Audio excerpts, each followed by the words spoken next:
Matt and Josh, you still comics. Hi. Marvel news of the week, but first, Your new multi-vendor marketplace, YouSellComics.com, offers a site exclusively for buying and selling of all things comics. Slabs, omnis, trades, and more. Sell for as low as 5% commission or 0 commission monthly tiers. Run your own auctions, unlimited bin listings. YouSellComics.com. Buy, collect, sell. okay. It looks like Tom Hardy's time as Venom is coming to an end. Oh no. Is that a bummer? I mean, he's an excellent actor. Yes, he is. I just feel like the scripts have failed him. Okay, so Venom Yeah. 3 star Tom Hardy shares update from set and hints threequel will be his last dance as Eddie Brock.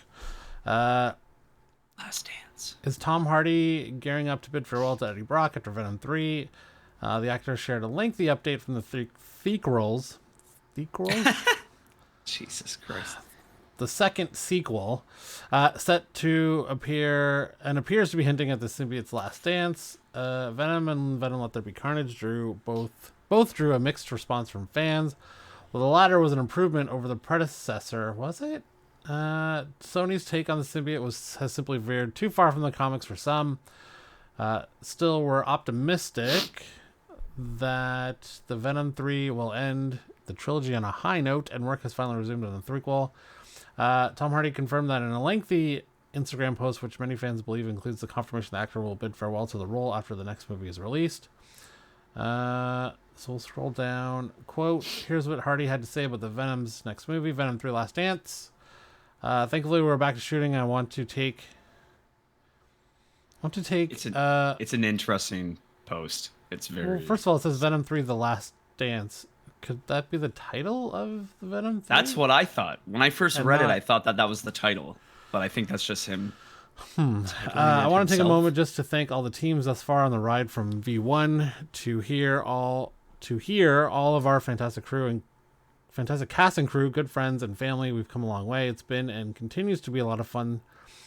This journey, it continues to be a lot of fun. This journey. He's has some problems with grammar. There's always hard turns to burn when we work, but doesn't feel as hard when you love what you do and when you know you have great material and support at all sides of a great team, surrounded by talented, passionate departments. And when surrounded by people you love and care about, it doesn't get any better. I want to mention very briefly how proud of my director, writing partner, and dear friend Kelly Marcel I am. Watching you take the helm on this one fills me with pride. It is an honor. Trust your gut. Your instincts are always spot on. First class, I back you 100% as always, and I absolutely love working with you and watching you take on bigger challenges every time. And to my great friend, Faceplant Chief Operator and brother Jake Tamori, Jacob, you still look F all like me, bro. And here's to a great ride. Hashtag Venom 3. I assume Jacob Tamori is his stunt double. That's probably right. Yeah. Rumors continue to swirl. Venom 3 will revolve around Eddie tracking down his world's Peter Parker, only to find a child instead of a hero known as Spider-Man. What? That's okay. We're not sure how much stock we put in those claims, though, as Spidey has supposedly been lined up for appearances in each of the Lethal Protector previous movies, only for nothing to happen. What we do know is Charlotte Ifior and Juno Temple have both been nabbed lead roles in the threequel, though there's currently no word on who either of them is playing, as well as returning as Eddie. Hardy also co-wrote Venom 3 with Marcel before she penned the screenplay. Cameras have been rolling in Spain before the SAG-AFTRA strike forced production to be halted. Can Juno Temple maybe be playing Scream? She's a female. Oh, yeah. I don't know. Okay. Yeah. Scream's female, right? Scream. I think so. Yeah. Donna Diego. Maybe not. Oh well. Okay. So along with Tom Hardy saying he might be done, Tom Holland is also saying he might be done. I feel like this might be so not done. Yeah, this might be more about show me the money than him being creatively done as Spider-Man. Yes. We always assumed Tom Holland would return as Spider-Man after the events of No Way Home, and while the actor is almost certain to swing back into the MCU at some point in the future, it sounds like things are far from set in stone. While chatting at a recent press conference, the Critics' Choice Association, Holland made it clear he will only move forward with another movie if he feels the story can do the character justice. All I can say is that we have been actively engaged in conversations about what it could potentially look like for a fourth rendition of my character. Whether or not we can find a way to do justice to the character is another thing. I feel very protective over Spider-Man. I feel very, very lucky that we were able to work on a franchise that got better with each movie, that got more successful with each movie, which I think is really rare. I want to protect his legacy, so I don't want to make 11 Thunder, is what you're saying. So I won't make another one for the sake of making another one. It will have to be worth the while of the character. If we can figure that out, I would be a fool not to put the suit back on, because I owe everything to Spider-Man. I love the character, the people I get to work with, so I would love to tell another story, but only if we can. But I'll only tell it if we can find the right one. I mean, it felt like his Spider-Man had finally got to a really good arc of maturity and emotion when spoiler, Aunt May dies. And he could really grow out of that. So I really hope this is just more of a posture for money than I don't think we have a good story to tell, or the character has nowhere else to go. I would be worried that he would show up in a bad Sonyverse movie, like the Sinister Six or Morbius 2. Oh God, Morbius 2, more Morbin. I think what's gonna happen is I think what's happening, not what's gonna happen. What's happening currently, right now, is that I think Marvel's trying to figure out exactly where they're gonna fit in Spider-Man 4 into their plethora of about to be unreleased movies coming up in the next few years. We thought, obviously, that it was going to be, within the next 2 years, the next 2 or 3 years, we would see this, stuff or whatever we thought was going to happen. Yeah. And we didn't even know where he's going to be in the Avengers. We don't know that. We don't know where he's going to be in his own movie, because essentially, it was a 3-part arc. And they essentially left him, on his own, alone, allowing to do Spider-Man things, which is kind of where you want him to be. And I feel like that gives him like a wicked starting place to start area. From. Yeah. Whether or not they're planning to do another 3 movies, or they're just going to put him in a 4th movie and then, sprinkle him along in other movies. I can see that being the case, but I would assume that the original plan was to have him show up in the Sonyverse after Marvel was done. They're a good chunk of having him in. Yeah. I also wonder how Miles fits into this. If they might have Tom Holland come back as eventually as a mentor to Miles and not really be in it all that much. You're muted. Sorry, I hit the button when I was finicking with my. I hit the button. I feel like that could be the case. They have to establish him way more as a seasoned. Yeah. He should be older the next time we see him. Maybe not only that, but 25, 30. Yeah, in No Way Home, he was making jokes about, I was on a different planet fighting aliens. You only make that joke so much. You know what I mean? As you're a kid, it's funny. But if you're an adult, it's okay, it's kind of whatever. So I feel like Marvel hasn't finished what their plan is yet with Toby, Jesus Christ, Tobey Tom. Maguire. Yeah. And I think, if anything, they're going to use him big time for a fourth movie. They're going to establish some type of Spider-Man universe, something, and then that might trickle into other movies and or universes, i.e. the Sonyverse. Sure, and they've already set the precedent that Spider-Man 100%. can look different. Peter Parker can look different. Yeah. So And I think it's easy to recast and go forward. Yeah, one of the things that they were talking about was instead of having Tom as Spider-Man, they would actually get Andrew back, because he was technically the Sony Spider-Man before they thought they would have any type of original whatever. So I'd actually before that he was a good Spider-Man. He was just in shitty movies. Yeah, 100%. He's such a good Spider-Man. Yeah, he's so good. He's got the. I think everyone was extremely pleasantly surprised on how well he did in No Way Home. Like he was definitely I guess you could say a shining star. But so I think again, after all that takes place, I think we're going to be at the position where we'll have Venom 3 will be out.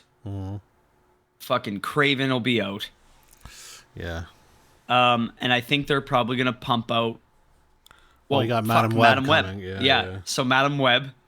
And I think those are all going to come out. And then they'll be like, okay, we're going to sprinkle some Spider-Man on these bad boys. And then, we'll see what happens. But I have a sneaky suspicion that we won't see any iteration of Spider-Man until the Sinister Six movie. You mean in the Sonyverse? Because he'll be in Secret Wars. Sorry, that's what I meant. In the Sonyverse, I don't think we'll see him until then. I also wonder if he only has I would imagine his contract's probably not up, but he only has cameos left in his contract. That's why he's talking about doing a full fourth movie. Yeah. And I wonder what constitutes a cameo. Like, is it 10 minutes of screen time total that it's a cameo, or is it Avengers Endgame where he's in it for half the movie? Well, I mean, he was in Infinity War for a lot of the movie, but not Endgame. Oh, sorry, Endgame. No, sorry, he was only in it. Yeah, a little bit. Yeah. I could see it being like just a little bit. It's so funny that we constitute a cameo now being like 10 minutes 15 through minutes the movie, instead of like just someone walking by. Yeah, and being like, hey, what's up? Or I mean, one of my favorites is obviously Hugh Jackman in the X-Men movies, the later ones that he wasn't in. Yourself. And that's exactly. And that's literally all he says is go fuck yourself. Yeah. So perfect you got that clip. That was good. Okay, moving on. Marvel Studios rumored to be considering second seasons for Miss Marvel, Moon Knight, and more. Yes. We kind of really we haven't really heard much in way of like, they seem to be limited series, or at least Marvel seemed dead set on making them limited series, and now it's very much in flux because Bob Iger doesn't want to do really a lot of anything, and then his predecessor Chapek wanted to do everything. So Yes. in early October, we learned that Marvel Studios has decided to go back to the drawing board with Daredevil Born Again. Slightly less than half of the 2 seasons series had been shot, and simply wasn't working. As a result, head writers Chris Ord and Matt Corman were fired, along with the directors attached to the remaining episodes. Ord and Corman, who came up with a legal procedural which wouldn't have seen Matt Murdock suit up until nearly the halfway point of season 1, will still, receive executive producer credits. It's probably a nice chunk of change. However, a new creative team has since, been found in the Punisher's Dario Scardapane, who will serve as showrunner, and Loki season 2 directors Justin Benson and Aaron Moorhead. Moving forward, a revamped development process will see showrunners write pilots and show Bibles. It's kind of concerning Show to me that that Show Bibles wasn't part of the process. That's pretty standard for every freaking show that has to deal with like continuity. That combined with Taika Waititi saying that he read 18 pages of Thor and said he wanted to go. Yeah. While the days of an entire series being shot and then figuring out what did and didn't work in post-production with costly reshoots are over, we've heard that Marvel Studios now plans to deliver a mix of standalone small screen stories and multiple seasons more akin to traditional TV shows. I like that. Thus far, it's felt like any old character has been given a series just to give Disney Plus more content, leaving many of the heroes and villains we've met stuck in limbo. According to Daniel Rickman, Marvel Studios is currently discussing potential second seasons for Ms. Marvel, Moon Knight, and She-Hulk. Kamala Khan most recently appeared in the Marvels, and while that movie failed to take off, her solo series remains the MCU's best reviewed TV series. Moon Knight, meanwhile, ended with a major cliffhanger when Mark Spector and Stephen Grant seemingly rid themselves of Khonshu, only for it to be revealed that a third personality, Jake Lockley, still serves the Moon God. I really hate this comic book movie thing of darkening the thing because you want me to subscribe. We want to do shows that can only be shows. I want to continue to make them even more episodic, which may seem counterintuitive, but I do think there's something about leaning back and watching an episode that can be relatively self-contained. Kevin Feige said earlier this year. I mean, cliffhangers are great. I like watching a show where you should go to bed, but you see the cliffhanger and you just have to watch the next episode. You certainly want to keep people engaged. I'm a big Star Trek fan, and I still find it soothing to watch an episode of Next Gen with a beginning and an end, so I think we're going to keep experimenting with that going forward. My neighbor in the basement loves Stargate. Oh, I'm a massive Stargate fan. Yeah, I know. Yeah. Universe had its issues. I think that ultimately failed, although the second season was better, but they did get canceled. There are some amazing seasons of SG-1, and Atlantis is great. Atlantis is good too? Okay. Oh, yeah, Stargate Atlantis. One of my favorite character actors in it is Christopher Heyerdahl. He plays a Wraith named Todd. It's like, he's fantastic. And then you have Christopher Judge in SG-1. Right. Plays Kratos in the new God of War games. And yet, Amazon has had the rights now because they bought MGM, or they bought... Right. And they haven't done anything with Stargate since they bought it. And it's annoying. I mean, there was like a Stargate Origins, like a web series. Okay. That was kickstarted. It was okay, but it was like... I mean, it was a web series production budget. Yeah. Yeah, so get your shit together, Amazon. Give me a new Stargate series. Get Stargate cooking. Yeah, but that also had like standalone episodes, but it also had usually a theme or overall like bad guy in the background during the season. If Marvel's thinking of going that way, like you can watch an episode and not worry about what's next, but then I mean, there should be themes, and if they're gonna do multiple seasons, there should be a theme each season, an overall theme pointing to the next one, but it doesn't have to be the main story. Yeah. Like even Star Trek did that. So, not all the time. Obviously, there was very, very beloved self-contained episodes, but you know, for some seasons the Borg was a threat. For some seasons in DS9, they had the Dominion War. Like you could do both and still have it be excellent television. Okay. So along with that, it looks like they're also looking at Ghost Rider, Punisher, and X-Men characters to do shows with. So there seems to be chatter that the special presentations is going away, and we'll do that story next, although maybe not because we're reading this. With so much chatter surrounding Marvel Studios' plan to overhaul the multiverse saga, we're not exactly surprised to see an increase in rumors Earlier this week, it was claimed the plan is to move away from special presentations. While it's no secret that the general hope is to get back to quality over quantity. In terms of the studio's streaming offerings, it's clear that the days of every character getting their own series are over. Initially, the likes of WandaVision, Loki, and Falcon Winter Soldier were all clearly important to the MCU's future and a must-see for fans. The same, sadly, has now been said for Secret Invasion and She-Hulk Attorney at Law. A new Marvel Spotlight banner is expected to be the home for largely standalone projects such as Echo.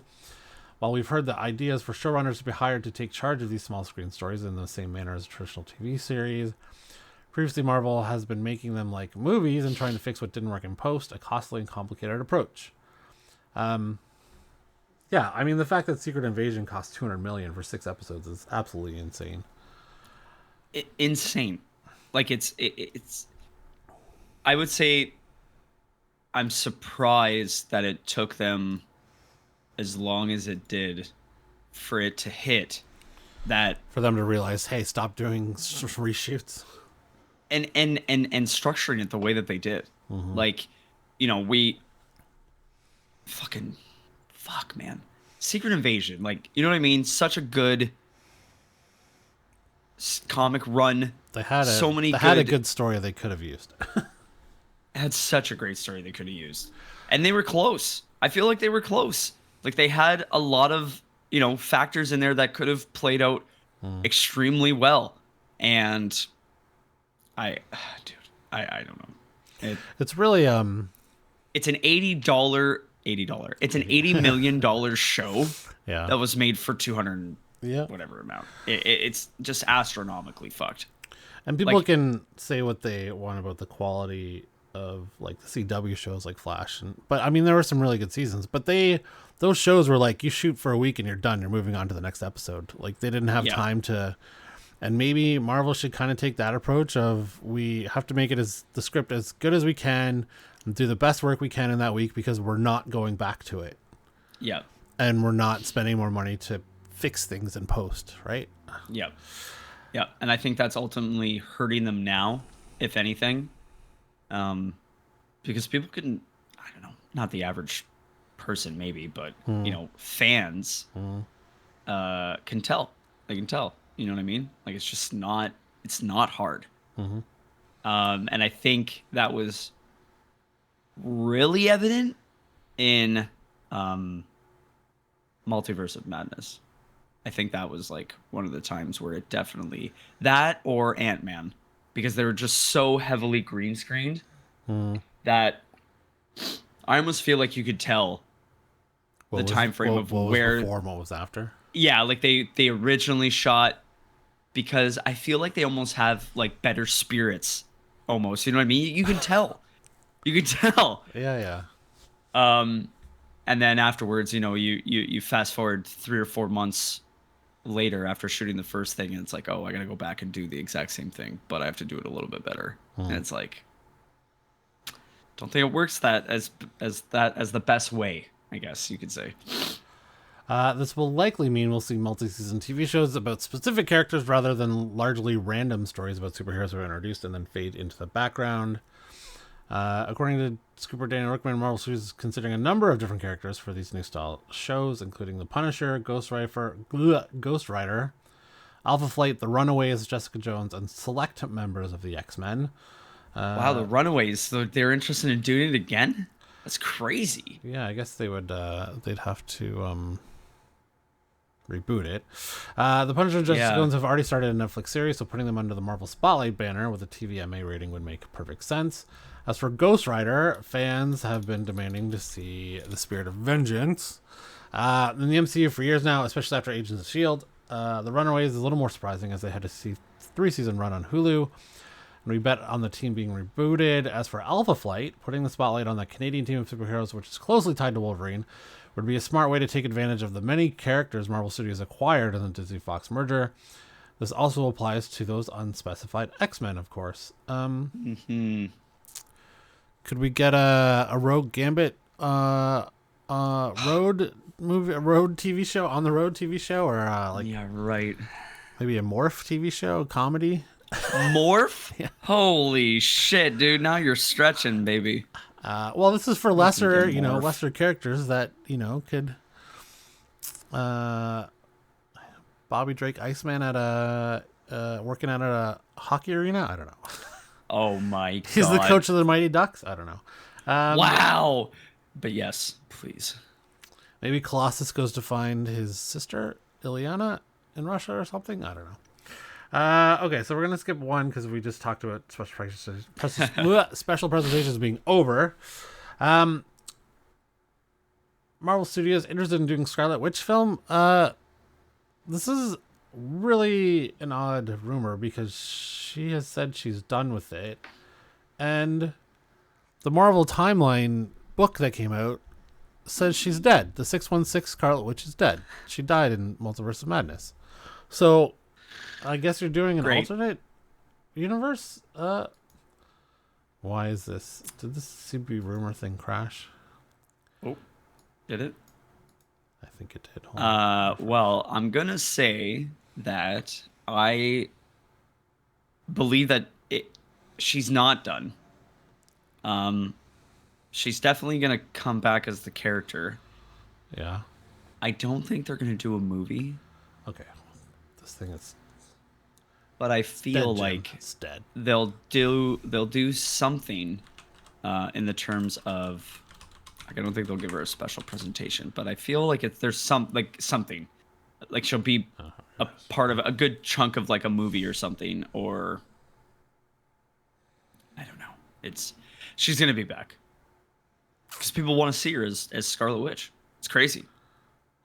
In WandaVision, we saw Wanda Maximoff finally become the Scarlet Witch. However, her evolution ended on a tragic note when she was forced to drop the hex around Westview and say goodbye to the Vision and her children, Tommy and Billy. By the time Doctor Strange in the Multiverse of Madness rolled around, the Darkhold had corrupted the Avenger, and she went on a rampage through countless realities. An effort to find variants of her twin boys, verging on a full-blown villain by the time it was all was said and done.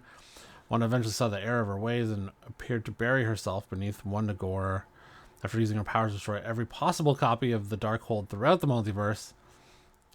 Yeah, I don't think the Darkhold's gone. No. Of course, a Red Flash suggested she might have escaped. We've been hearing rumblings for a while that there are plans for Scarlet Witch, possibly in some sort of follow-up TV series or special presentation, but we know that's dead now. This makes perfect sense. Heck, it may well even be the adaptation of the Children's Crusade we've been hearing so much about since WandaVision ended. And relate, how old is this? Because that's November. Yeah, it's. But I thought 616 Scarlet Witch. I think that's what they said, MCU but timeline? I think it's up for debate. I think at this point. Yeah, the MCU official timeline confirms the 616 version of Wanda is dead. So, I don't know. Yeah, I don't know. I mean, I guess comic books are the king of retcon, so they could just. Although I don't know why you'd put it in a book. Well, I don't know why you'd put it in a comic book and then retcon it. That seems weird. Can't believe you just said that. Why would they do that? Oh my god. That's funny. Yeah, I mean she's great. She's great as Scarlet Witch, so I'm not sure where they'll take the character, but maybe they'll give her another redemption arc. But because she's already had one. Yeah, I think it's going to be something to the effect of, like, this is happening. We need everybody we can get, and then it's like, where's Wanda? And then everyone's gonna be like, that bitch is dead. And then they're gonna be like, no, she's not. And then bring her back. Yeah, something's gonna happen. Do we have any news about Vision Quest? No. Okay. I think that if they end up doing something with that still, which fuck I hope they do, I could see them bringing her back for that. As like a cameo or something. Yeah. Yeah. Okay. So that's it for Marvel News of the Week. Appreciate you coming along, and thanks.